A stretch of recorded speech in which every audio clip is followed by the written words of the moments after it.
Well, happy Friday, Pathways class, and hopefully you will enjoy the cold, rainy, snowy weather between today and tomorrow. As if May didn't have enough to offer us, it's now offering us some frozen precipitation, which is great. Great.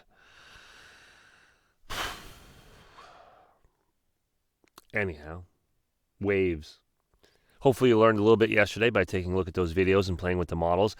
We're going to play around a little bit more today with waves. As promised, did I promise you? I don't know. Moving right along. Wave pool in China. Wave pool malfunction. This video is interesting because it leads to a great discussion on waves. It also gives you an idea of how incredibly densely populated China must be if this is what a wave pool looks like. This is not a crowded wave pool. You're going to see a crowded wave pool in a second. What you're going to see is a malfunction in the wave pool. The result of it, apparently, according to the investigation, and we know how well investigations go in China, sometimes there was a problem with the control room. And if you don't know about how wave pools work, there's like big air pressure baffles. Like the video we showed yesterday, you threw a rock into that water and the waves went out. Well, in a wave pool, you have this rectangular area and you have these big baffles under air compression. Boom. They get pushed out. Boom. And what they do is, like that rock, these big baffles, these big metal baffles, they disturb the water. And then that sends a wave out through the pool. Now, there was some sort of malfunction and a wave came out. So we're going to play this, and I'm going to stop at one point. I have the volume off. So it's going to get an overhead shot. Okay, so this is the wave pool. And back behind here is the control room mechanism to send the wave out. What this huge mess is a whole bunch of people enjoying the day at the wave pool in China. And it doesn't look like any of them can swim because they all have little floaty things, little shamus, whatever these yellow things are. And there's large wave is going to come through. And what you're going to see is the wave go through. Now, the water is the medium, but also the people are the medium because you're going to see the people go up and down and move, like in the model yesterday. Or if you took a rope and shook the rope would go up and down. Well, there is a disturbance in the water. That's the medium. But there's people and thousands of little floaty things inside there too. So you're going to see all of them go in the wave as well. So we'll play that. And you could see the wave of energy go through the thousands of people and flow. And this is going backwards. Replaying it here. All right, now this is another wave pool from the side. And you can see here the wave coming. And it is too large. It's not supposed to be this big. And you can see it wiping out people as it goes by. This is a malfunction here. And here is from in the water view of that same thing. Some of the people, and you're going to see this wave come from up there. And this dude's excited here, but he's going to be less excited in a minute when that thing hits you. Okay. So, wave pool malfunction. Tsunami. There's no other good ones. Just, I think, people running around. Way too many people. Yeah, control room issues, supposedly. All right, let's talk about what's going on here. So here's this wave. And there could be lots of problems in a wave pool. That wave was too big. But if the wave was too small, that's a problem because it's really not a lot of fun. If you're standing there and a wave is coming by and it hits you in the middle of your knee, well, that's a problem because the wave isn't big enough. Or, like in the video, the wave could be too big. Or the waves could happen too often. You get hit. It's a nice size wave. It's a perfect wave, but you get hit with one, and you get hit with one, and you get hit with one, and you just get tired out and out of breath because the waves are coming too often, or the waves aren't coming enough. A nice wave comes, well, that was a lot of fun. And 2 minutes later, a wave comes. And 2 minutes later, another wave comes. Like, well, that's kind of boring because there's only one wave every couple of minutes. So what we're talking about here with size, technically, these are transverse waves. We'll talk about what that means in a minute. It's a transverse wave. What that wave had a problem with in that video, we go back.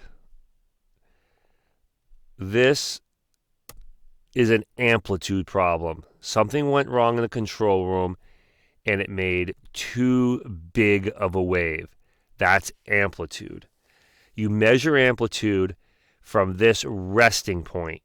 So for the wave pool, then, that's where the water was flat. Before the machine started making the waves, the resting point would be just like where the water level sits without any disturbance.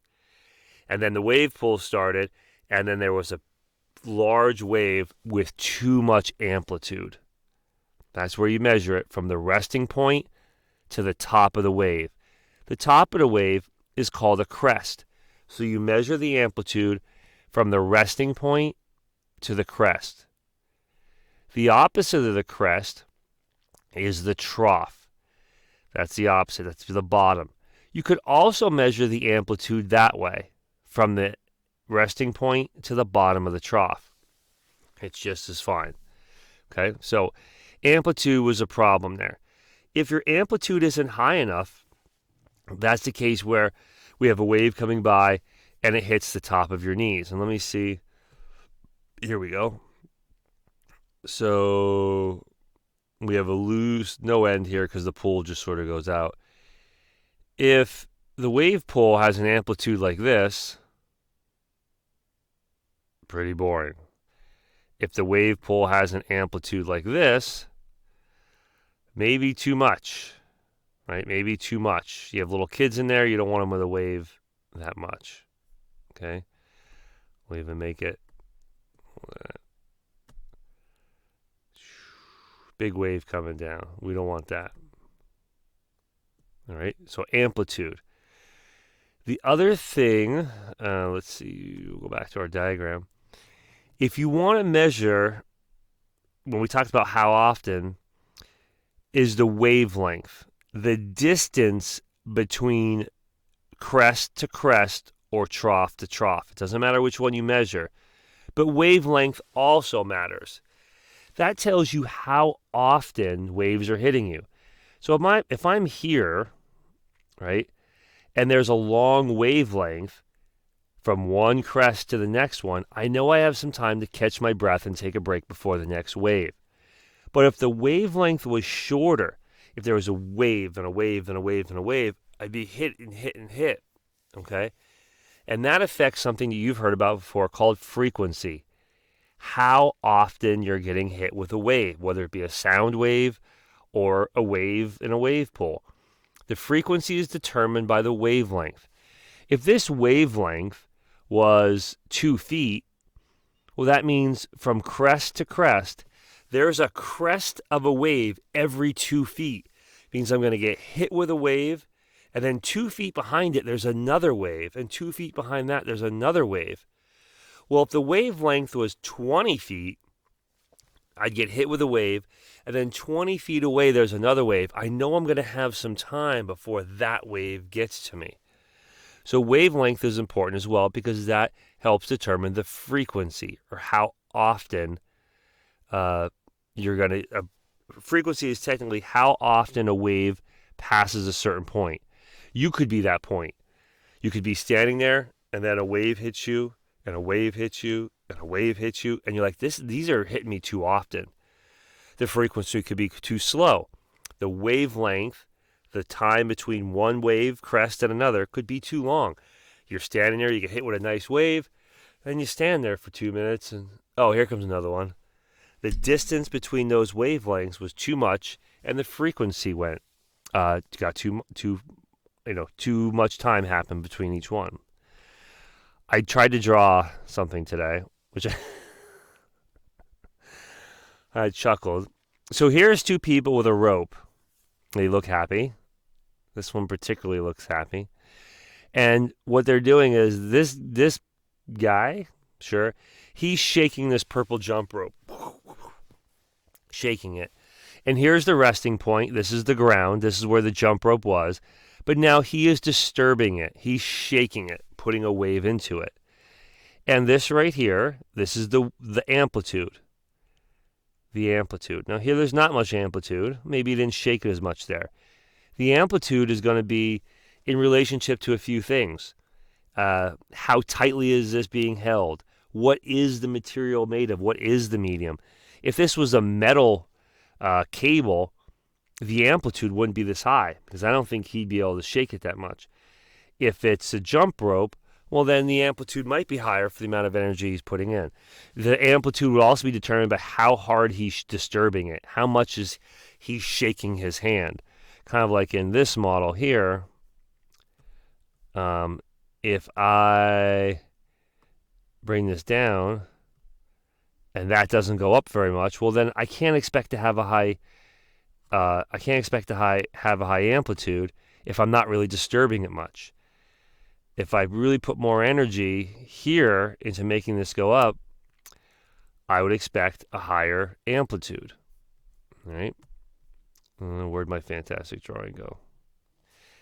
So this is the measuring of the wavelength, or that's from crest to crest, or from trough to trough. That's my wavelength. Here I drew a line because if I have a point, I can count how many crests go by, how many crests or troughs, how many go by every second, and that would tell me my frequency. Frequency is how many waves go by per second, and I can figure out the frequency.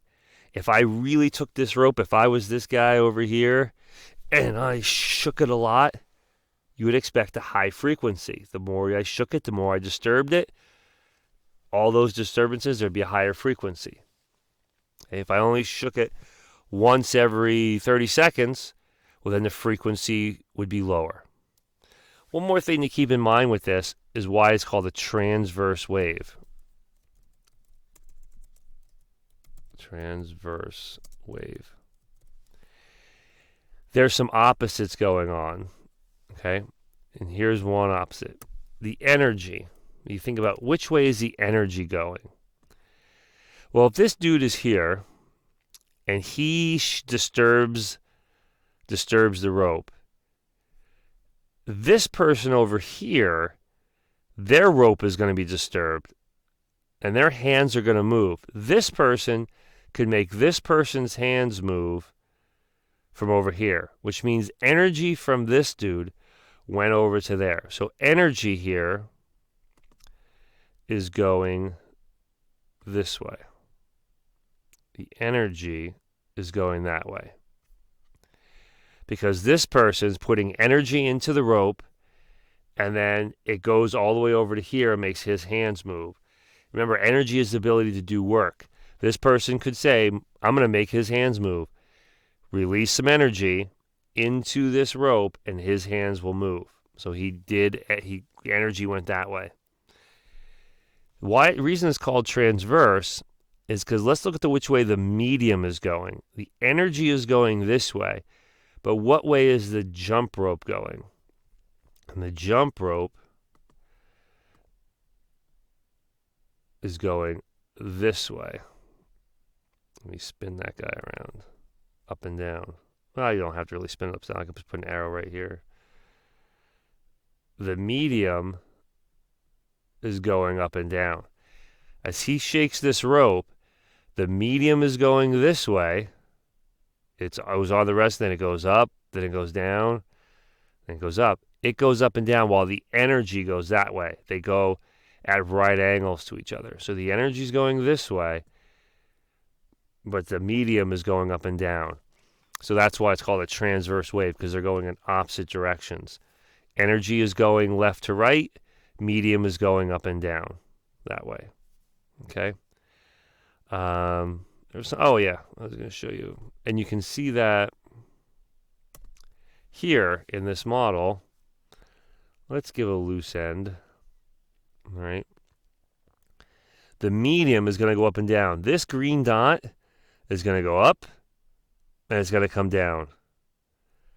But this is going to make this move over here. So the energy is going from here to here, but our medium is going up and down. And you'll see this green dot, it'll go up, but come back down.